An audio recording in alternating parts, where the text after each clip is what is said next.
Yeah, good afternoon, Mr. Mo Harawe. Welcome to Bayreuth.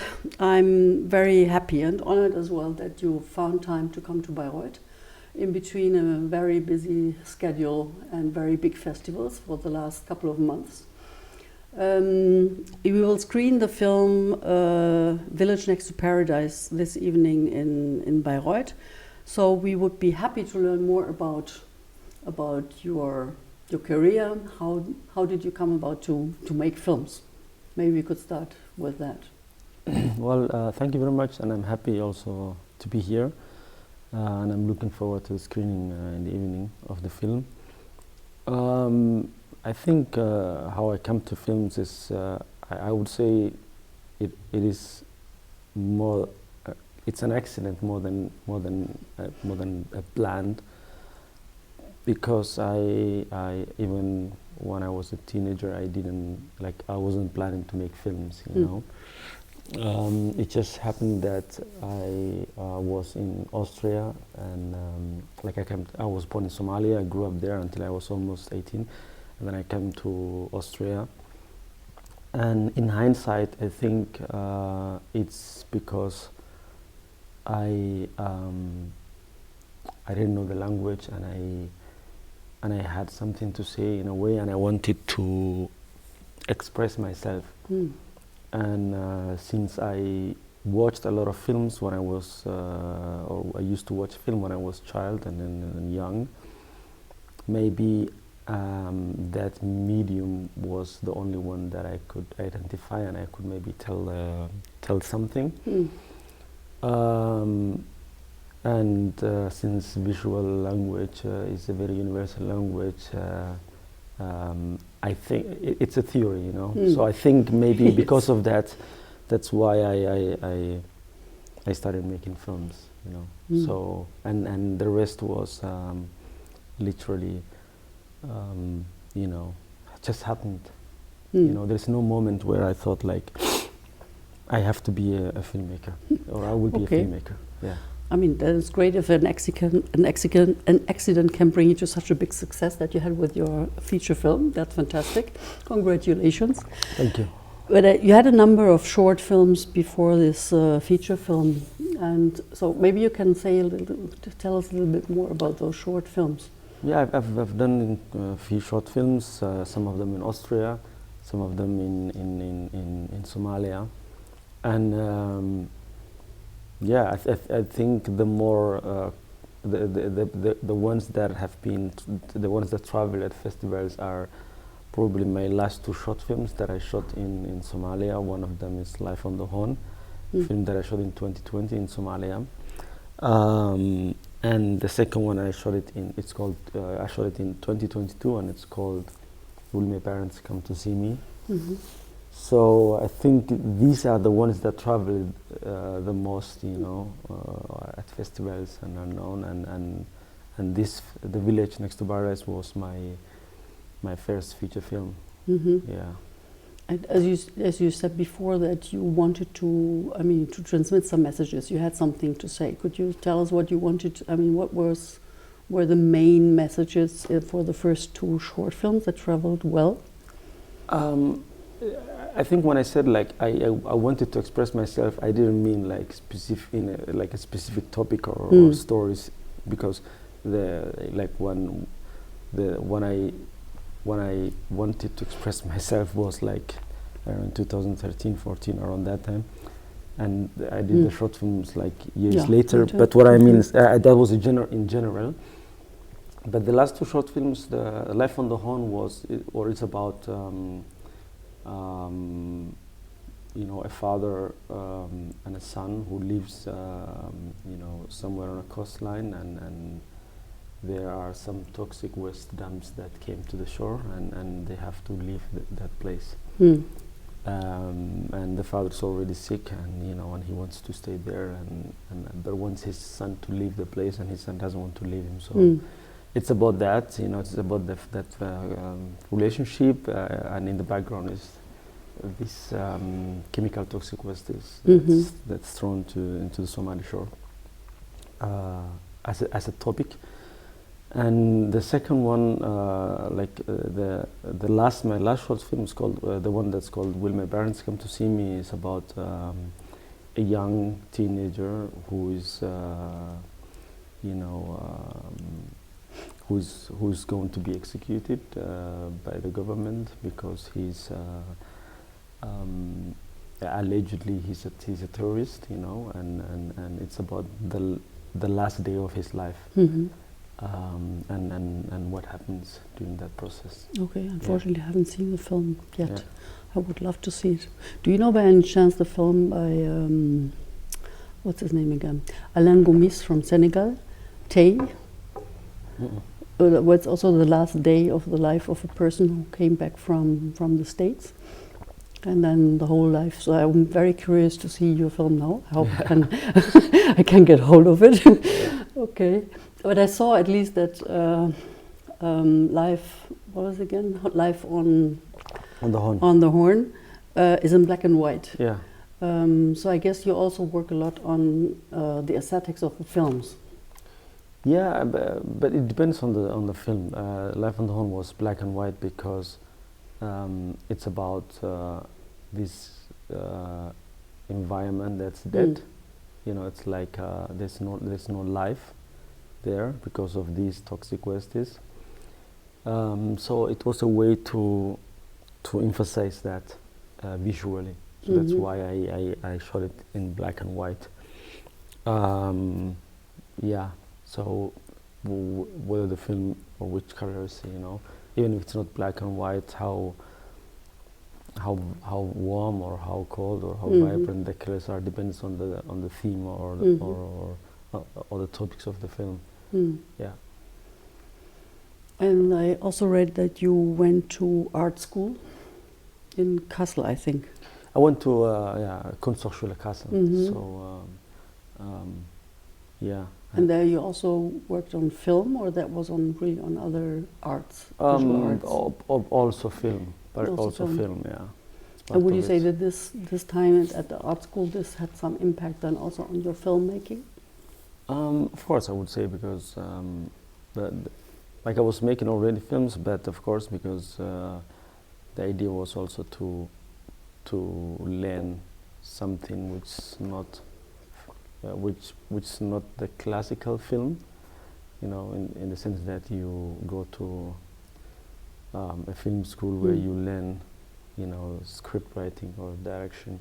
So I didn't at that moment in my life I didn't want to do that. And that's why I went to that school, because it's more open, and more experimental, and you have different kind of classes that you can go, which has nothing to do with narrative film per se.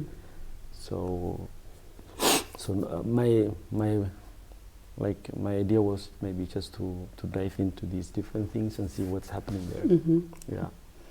Okay, also very interesting, because then I'm wondering if, because there are a lot of things that going on, I mean, in terms of research on intermediality in the general fields of arts. Would you place yourself somewhere in this larger field, more than film per se? If I talk about what I did so far, then I think it would be film, just film. But to come to make films, or to come to that point, I think you don't have to necessarily be in one particular field. You can be doing something completely different. You can be studying literature and maybe do a film. But what defines is maybe the result.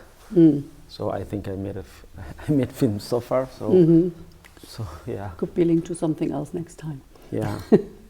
Okay, but then maybe we can talk about the feature film.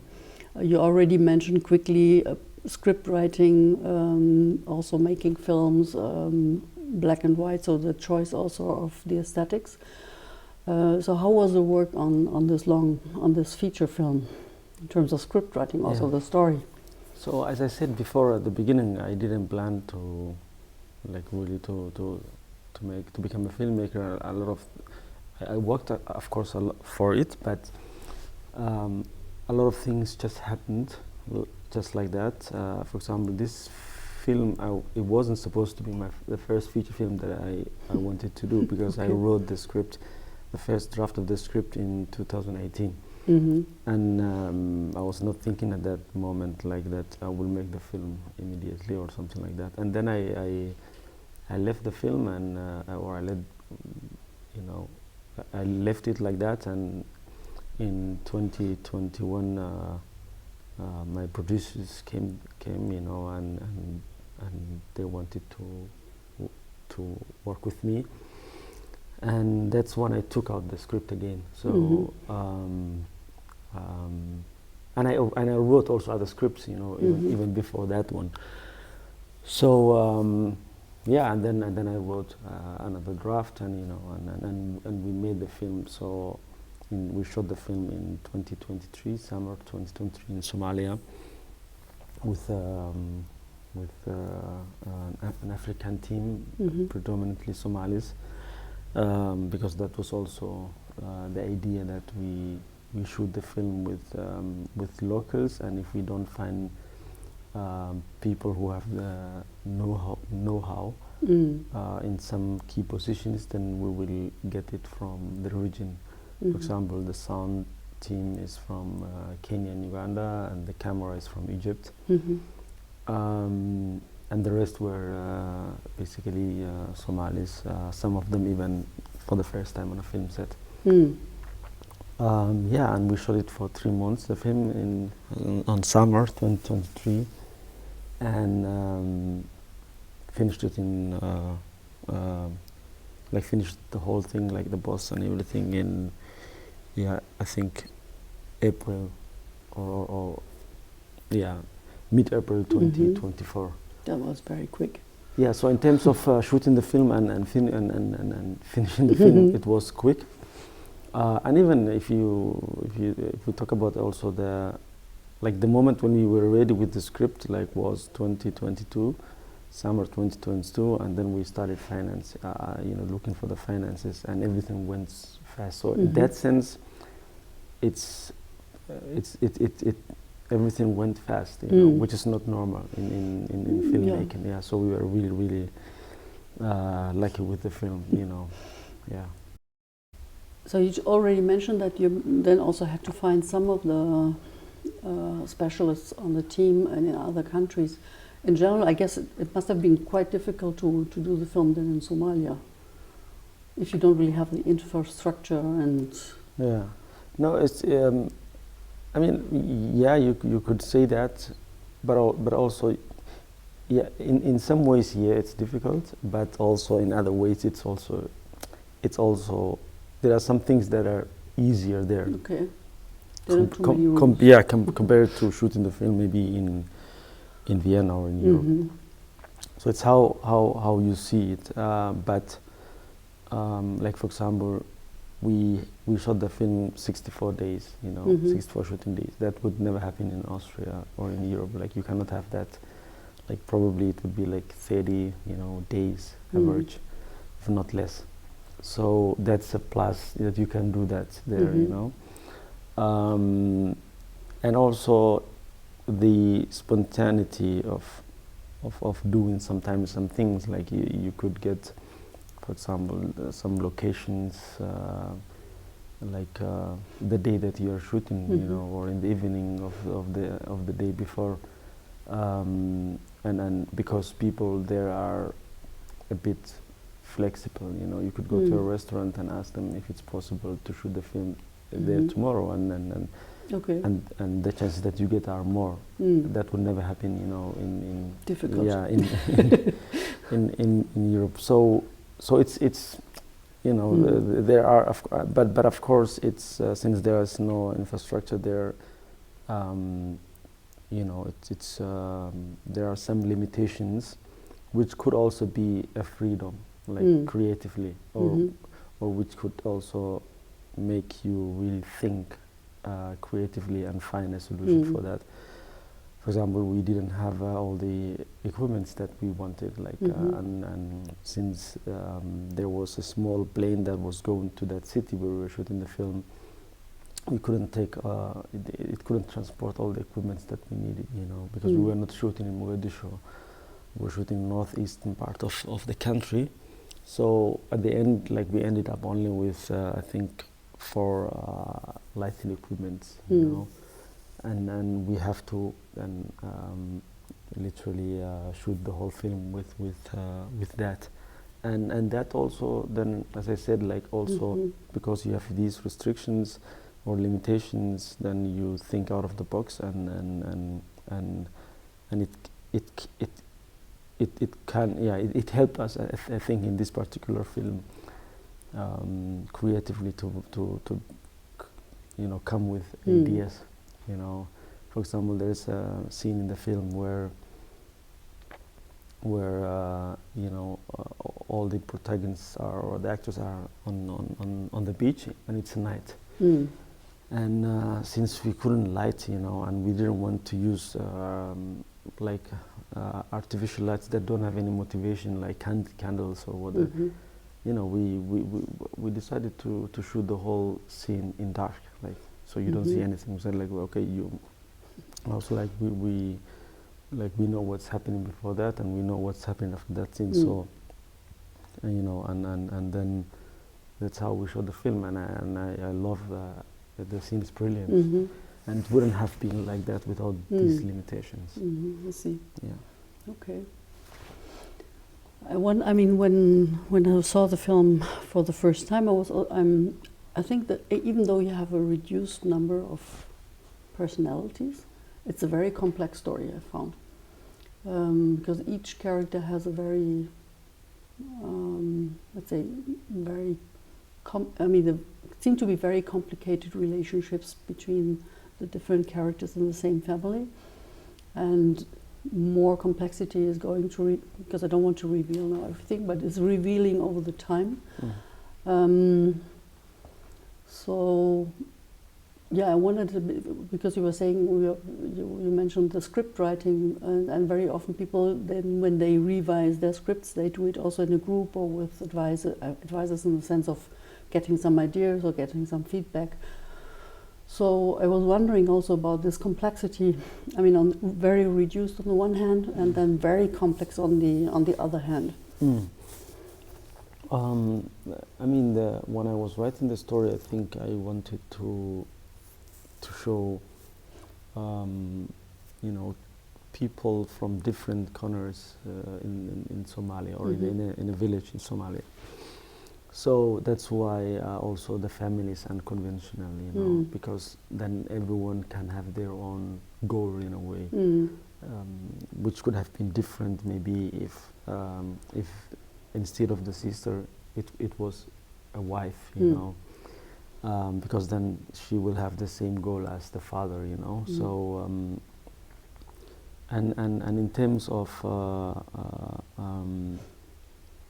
like, even what we have now, you know, the film had even other characters that we cut it down, you know, during the editing, because it was too long, you know, and you know, because I wanted to show, you know, the daily life, you know. So, and in terms of what you see when, and you know, and what's in the foreground and what's in the background.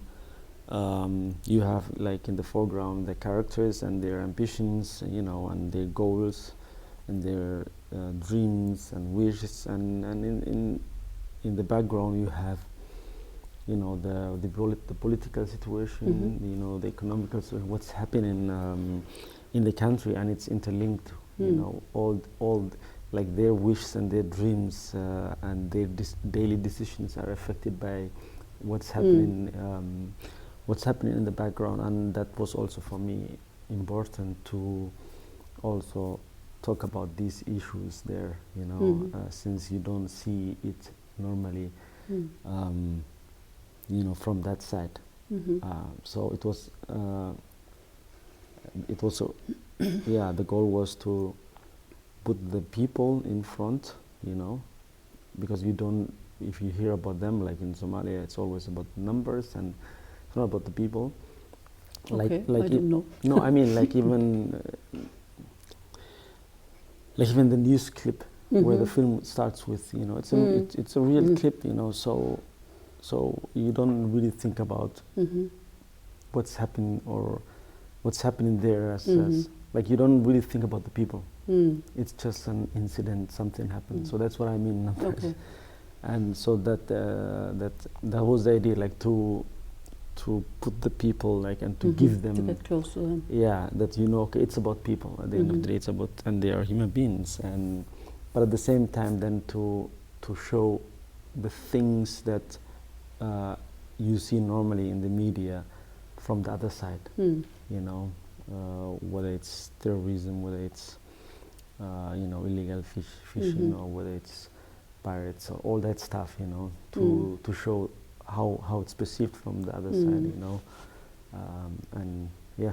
So in that sense, would you say then it's also kind of a response to the media coverage in international media about Somalia? Of course, yeah. So I mean, that's why you said it's a complex story, yeah. and it's all these things are in you the know, film. within that story, and I didn't want it also to make it easy. Obviously.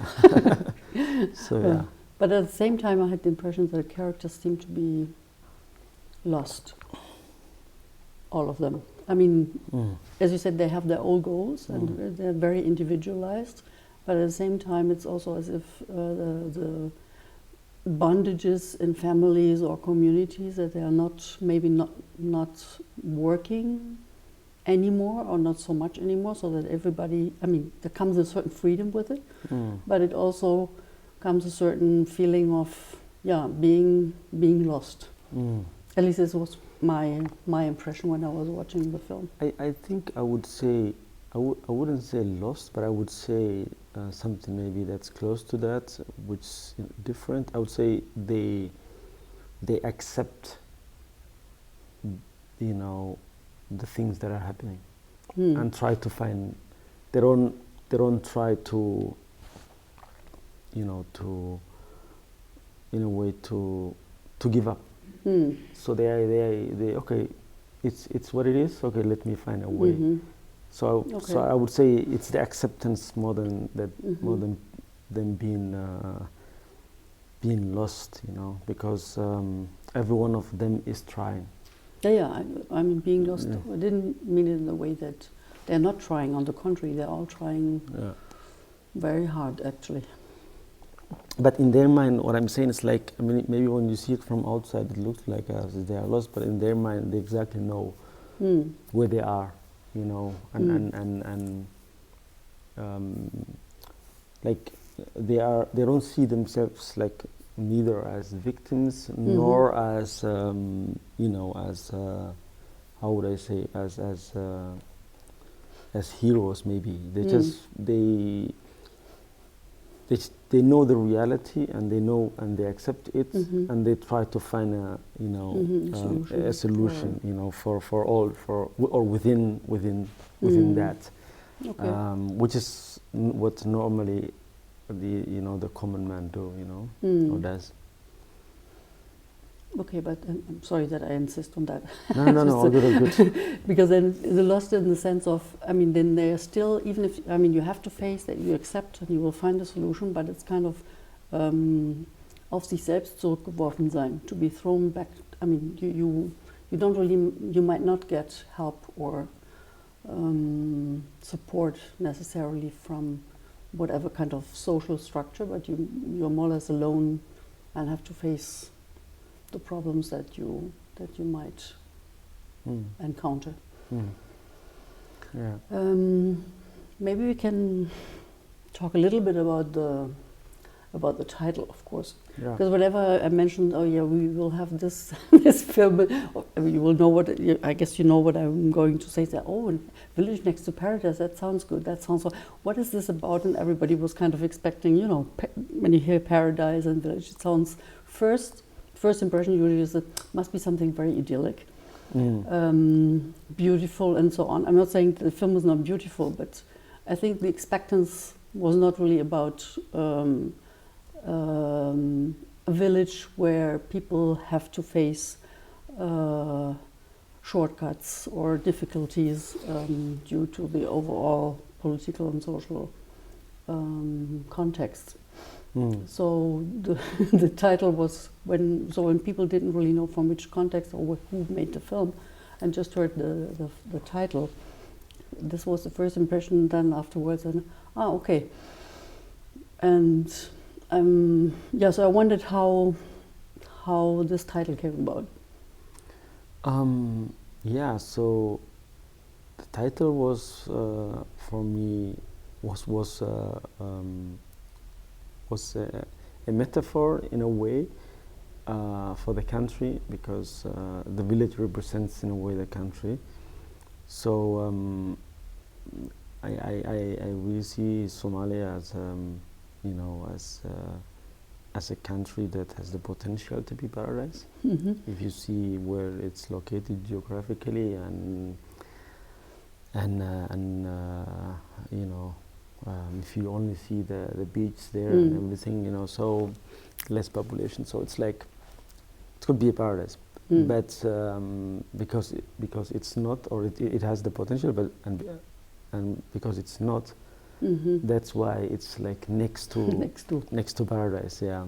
So if these problems are solved, then it's paradise. So that was one level where the title was important, like that. And on the other side, it's, if you think about the village and where it's located, it's on on the seaside. And even in the film, if you see the beach there, and the white sand and the blue, water, and you don't really think about the problems in the village, then that space or place is a paradise. To certain images. Yeah. So the village next to paradise, in the sense that the sea is the paradise and the beach and the sand is the paradise. So that was where I was playing with the title, and actually it was there before I even started writing the scripts. Yeah. Okay. Yeah. So you had first the title. I mean, I had the idea of the script, or the story, but it was clear. It was from the first get-go that it's called like that. So talking about the title. So would you say that then the title is also opening up like some utopian moment in the film, or for the imagination of people, for those who will watch the film? I hope so. I mean, I really didn't think about what people will think. Usually people ask also about how was the reception, and what do you want people to? I mean, what do you expect as a reception? Yeah, very often. Yeah, no, I'm talking about when I was even up until now. When I was writing the title, I didn't think about that, because it made a sense for me. I had a motivation, there was a reason for it to be there. So I didn't really think about what people might think. But I think if you hear about it, you will. Like the fact that it's like next to paradise, it will give you a hint. Okay, it could be anything. It could be that, or it could be this. It could be like a real paradise, or maybe it's not. So, okay. So I think an invitation to open up imagination. Yeah, it could be anything. Sorry. Yeah. Yeah, I mean, because sometimes when you read about African film in general. You read quite often that there are very few science fiction as a genre film, very few about the future as such. So I was always looking for films that might not be classified as such, but who very often still make proposals or invitations to reflect on where it could open up for some imagination for the future. So it might not be in the genre as in other film cultures, but I found that quite a lot of films still have this, even if it's not that outspoken. Let's put it that way.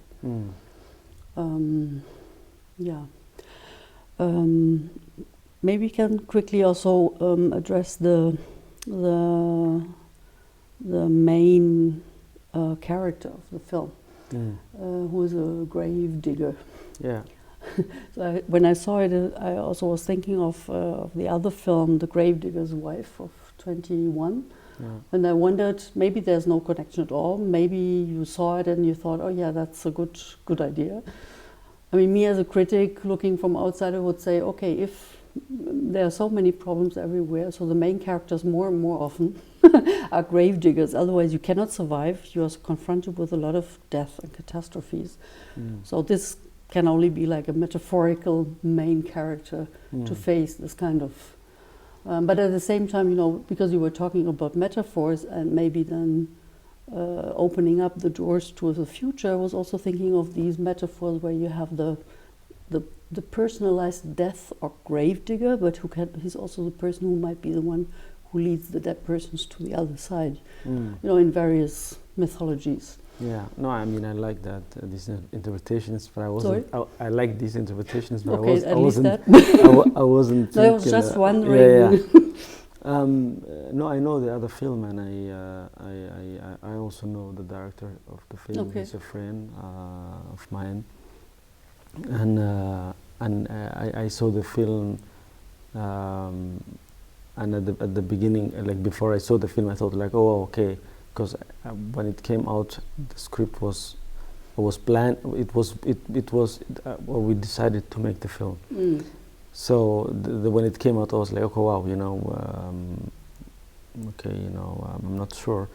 But then I saw the film, and it was completely different subject. And in this film also, the main character is not just you know, a grave digger. He does also other jobs. You know, and the more the film goes, you know, the story, you know, progresses, the less he does also that job, because that job is also taken away, you know, by companies and all that stuff. So so I was it was okay for me, and the reason why it was important for me that he's a grave digger is also to link his job, between his job and you know, the drones. Okay. You know, to find a connection between that, you know, so that I mean, he could have also another job where there is a link between him and the drones, because he's the one who also anticipates when there will be a job, because of the drones, you know, which is you know, absurd in a way, but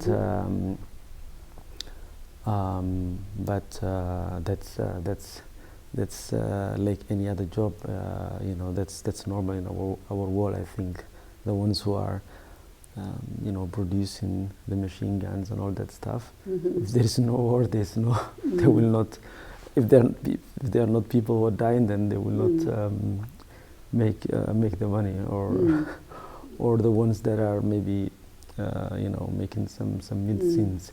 So it makes, you know, maybe within that context, it's for the first time, it's like yeah, absurd, and it's like, why, you know, but that's why I wanted to the character to do that that job more than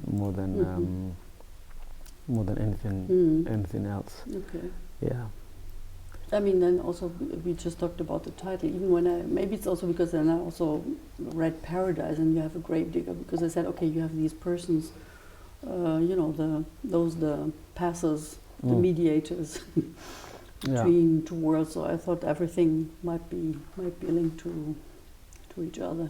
Yeah, but I mean, that was the first motivation. But I think he is also one who does his job not only because of the money, but because also he believes that he's doing something good. You know, he's more than a grave digger, actually, and that's why he cannot accept that, you know, machines and metals are now used to dig graves and all that stuff. And there's a scene in the film where he says when he finds out that the hospital gave the contract of the grave digging or the burials to a company that he can't believe people really accept that, like the relatives of the the people accept that, that the company with machines will do the burials, and he's like, it's the end of the world.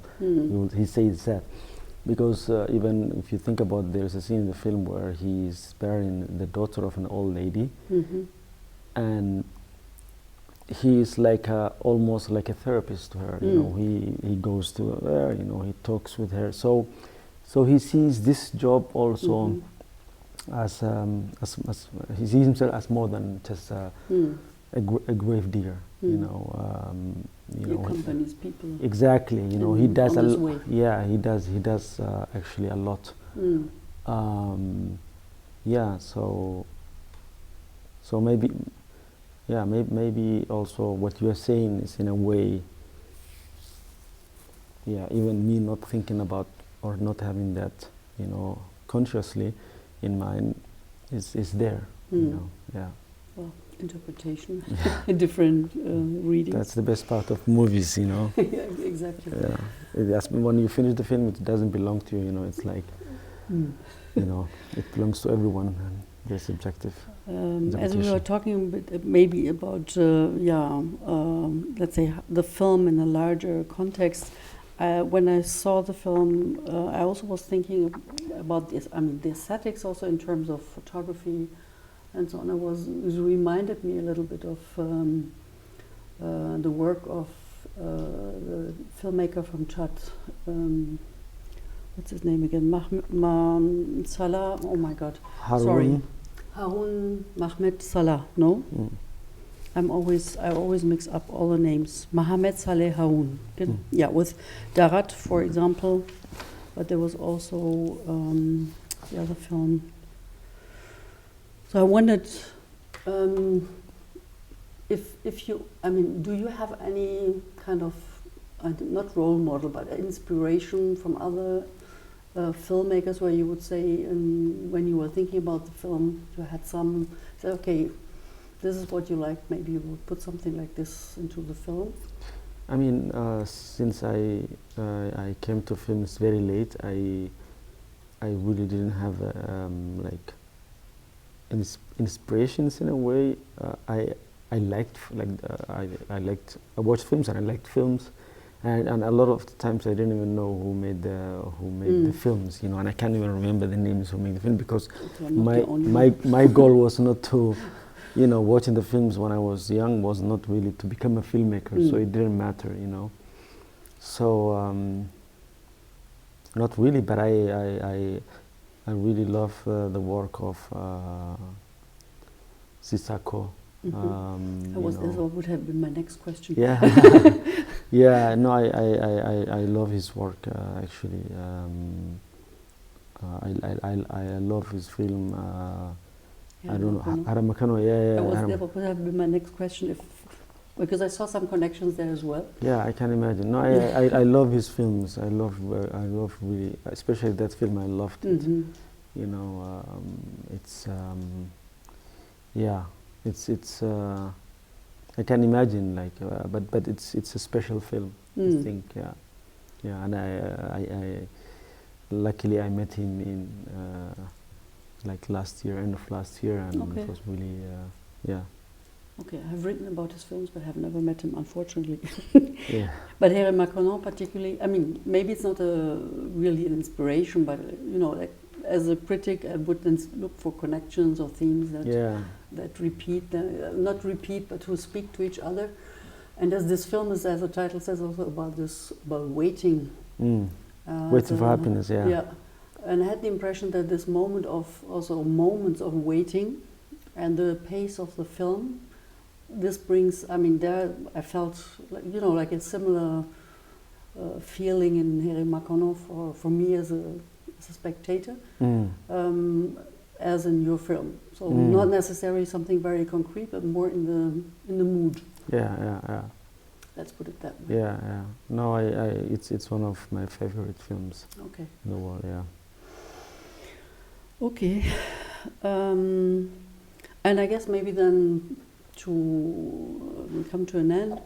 I guess the obligatory question in all the interviews is, what is your next project? Well, I don't know, because up until now I was busy with this film.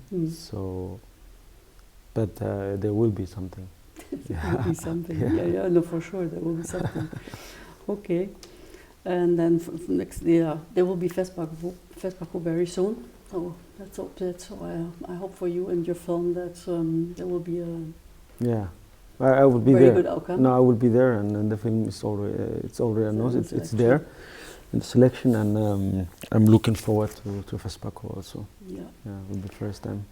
Yeah, so thank you very much for coming to Bayreuth, for bringing your film with you, and hopefully with another film or another project in the near future.